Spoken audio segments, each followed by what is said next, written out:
అన్న చెప్పండి అన్న, ఏం చెప్తారు? ఇప్పుడు ఈ రోజు అయితే భారీ ఎత్తున అయితే ధర్నా జరుగుతూ ఉంది. అటు రుణమాఫీ ఏమో పూర్తి స్థాయిలో అయిపోయిందని గవర్నమెంట్ చెప్తా ఉంది. సో మరి ఏంది మరి గ్రామ స్థాయిలో ఎట్లా ఉంది పరిస్థితి అసలు? ఈరోజు గ్రామ స్థాయిలో అనుకుంటే రాష్ట్రానికి కానీ దేశానికి కానీ గ్రామాలే పట్టుకోమలు. ఈరోజు రాష్ట్ర ప్రభుత్వం, ఈరోజు కాంగ్రెస్ ప్రభుత్వం రాష్ట్రంలో ఉన్నటువంటి గ్రామాలలో ఏ విధమైనటువంటి డెవలప్మెంట్ చేసిరు అనేది గత 10 నెలల సంది ప్రజల్లోకి వెళ్తే తెలుస్తుంది.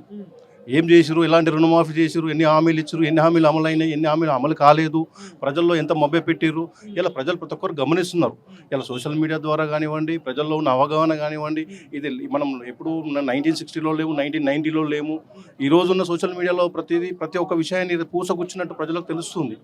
ఇలా హామీలు అనేవి సరే, ఇన్ని హామీలు ఇచ్చిరు, ఈ హామీలలో ఏ హామీ అమలు చేసిరు ఒకటి ప్రజలు అడుగుతున్న విషయాన్ని. 6 గ్యారెంటీ అమలు అయిపోయినాయి, మేము 2 లక్షల రుణమాఫీ కూడా చేసినామని చెప్పి రాష్ట్ర ప్రభుత్వం చెప్తా ఉంది. మరి గ్రామాలలోకి వెళ్ళి ప్రజలను వ్యక్తిగత సరే మీరైనా సరే వెళ్ళి ప్రతి గ్రామంలో ఒక యూనిట్ తీసుకోండి. ఈరోజు మా కందుకూరు మండలంలో మాది లేమూరు గ్రామం, నేను కందుకూరు మండల పార్టీ వర్కింగ్ ప్రెసిడెంట్. ఈరోజు మా 35 గ్రామ పంచాయతీల్లో ఇలా రైతులు పడుతున్న బాధ అంటే రకరకాలుగా, అంటే ఒక రైతు బంధు కానివ్వండి, సరే 15,000 లాస్ట్ పంటకు 15,000 ఇచ్చిరా మీకు తెలుసా? మీకు తెలుసా ఇచ్చినట్టు? ఇవ్వలే కదా. మరి ఎలాంటి అభివృద్ధి జరిగింది, ఎలాంటి హామీలు అమలు జరిగినాయి? సరే, జరిగింది ఒకటే హామీ, ఫ్రీ బస్. అది ప్రజలకు అందరికీ తెలుసు. దానివల్ల ప్రజలకు ఎలాంటి లబ్ధి జరుగుతుంది? ప్రజలకు ఏమైనా లబ్ధి జరుగుతుందా ఫ్రీ బస్ వల్ల? సరే, గొడవలు అవుతుంది, సరే లేని వారికి కొంచెము సరే దాంట్లో కొంచెం జరిగేంత జరుగుతుంది. కానీ దానివల్ల దేశానికి కానీ రాష్ట్రానికి కానీ ఏం ఉపయోగపడుతుంది? నష్టం తప్ప లాభం లేదు. ఇక మిగతా విద్యార్థులు రైతుల గోడు చూడండి. అసలు రైతుల పరిస్థితి చూస్తే మీరు అధ్వానం. ఇలా వర్షాలు పడ్డాయి, దున్నుకొని పంట వేసుకుందామంటే డబ్బులు లేవు. నీ రైతు బంధు మీద ఆధారపడి గత 6 నెలల సంది వస్తాయని పర్లేదు, అది పోయి ఇంకో పంట కూడా వేసుకుంటున్నారు. ఈ పంట కూడా లేవు, రుణమాఫీ లేదు. సరే, ఇవే రైతులకు కావాల్సి మనం ఇవే అనుకున్నాం. ఇలా గ్రామాలలో డెవలప్మెంట్ చూసుకుంటే గత 10 నెలల్లో ఏ విలేజ్ కన్నా ఎంత డబ్బు ఇచ్చారు? పోనీ రాష్ట్ర ప్రభుత్వం ఖజానా నుండి ఎన్ని డబ్బులు ఇచ్చారు? పాత సర్పంచులకు వర్కులు చేసిరు, వాళ్ళకి ఎన్ని డబ్బులు ఇచ్చారా? ఇవ్వలేదా? అంటే అప్పుల రాష్ట్రం పెట్టిపోయడం వల్లనే మాకు ఇబ్బంది అవుతుందని చెప్తా ఉన్నా. లేదా నీ పాలన ఏదో చూపించండి. అప్పుల సొప్పుల అని తర్వాత మీరు ఒక ముఖ్యమంత్రిగా ఈ రాష్ట్రాన్ని ఏ విధంగా అభివృద్ధి తీసుకుపోవాలనేది ఆలోచించాలి. సరే, అప్పులు చేసినట్టే వాళ్ళు కూడా రుణమాఫీ చేశారు, నువ్వు కూడా రుణమాఫీ చేసినావు. గత ప్రభుత్వాలు చేసినవి నువ్వు చేస్తున్నావు, ఏం కొత్తగా అయితే ఏం చేయట్లేదు. మరి మీరు ఇచ్చిన హామీలు ఏంటి? మీరు అభివృద్ధిని చూపించండి బస్, అంతే. ప్రజలు కోరుకునేది కూడా అభివృద్ధి. ప్రజలకు కావాల్సింది అనుకూలమైనటువంటి పద్ధతులు జరిగే అభివృద్ధి తప్ప వాళ్ళు ఏమి డబ్బులు కోట్లు రైతుకు కావాలని అడగట్లేదు. ఇలా విలేజ్లలో జరుగుతున్న అభివృద్ధి ఏ విధంగా ఉంది చూడండి బస్, అంతే. నా ముఖ్యంగా ఏంటంటే రైతులు దేశానికి వెన్నుముక అని మన అందరికీ తెలుసు. రైతు లేని రాజ్యము ఏడుస్తుంది.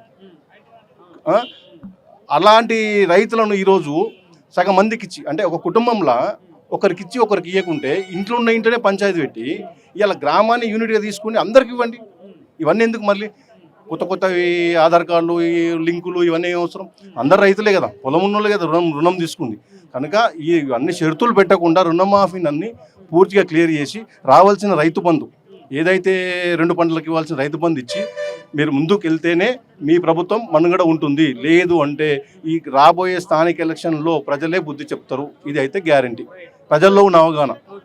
అంటే గ్రామ స్థాయిలో ఈ 6 గ్యారెంటీల మీద ఎట్లా ఉందన్న పరిస్థితి? అంటే ప్రజలు ఏమంటా ఉన్నారు? మీరు స్థానికంగా తిరుగుతూ ఉంటారు. ఒక పక్కేమో ప్రభుత్వం 6 గ్యారెంటీ అమలు అయిపోయినాయి, మేము పూర్తి స్థాయిలో ప్రజలు మా వైపే ఉన్నారు, మాకే మద్దతు వెళ్తా ఉన్నారు అని చెప్పేసి ప్రభుత్వం అంటా ఉంది. సో మరి ఏంది నిజంగా ఎట్లా ఉంది మరి గ్రామ స్థాయి? ప్రభుత్వం వాళ్ళు అనడం, వాళ్ళ ఉద్దేశం ఏంది? వాళ్ళు చెప్పడమే. నిజంగా యూనిట్లో పోయి తీసుకుని ఏం జరుగుతుందని. సరే, 6 గ్యారెంటీలు అన్నారు కదా. ఒక విలేజ్ని యూనిట్గా తీసుకుంటే మా ఊర్లో దాదాపు ఒక 800-1000 కుటుంబాలు ఉంటాయి. ఎన్ని కుటుంబాలకు మీరు కరెంటు 0 బిల్డింగ్ ఇచ్చారు? గ్యాస్ ఎంతమందికి ఇచ్చారు? కొత్త పెన్షన్లు ఏమి ఇచ్చారు?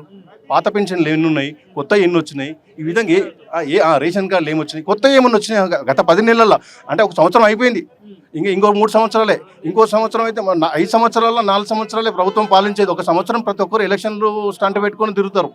ఈ హామీలని ఇవని ప్రజలను మభ్య పెట్టడానికి.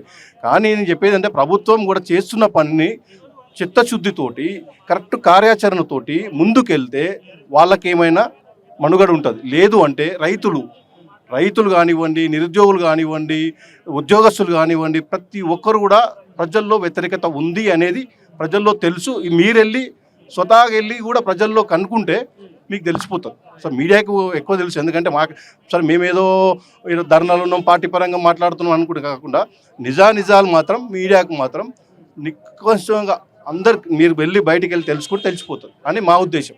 Thank you.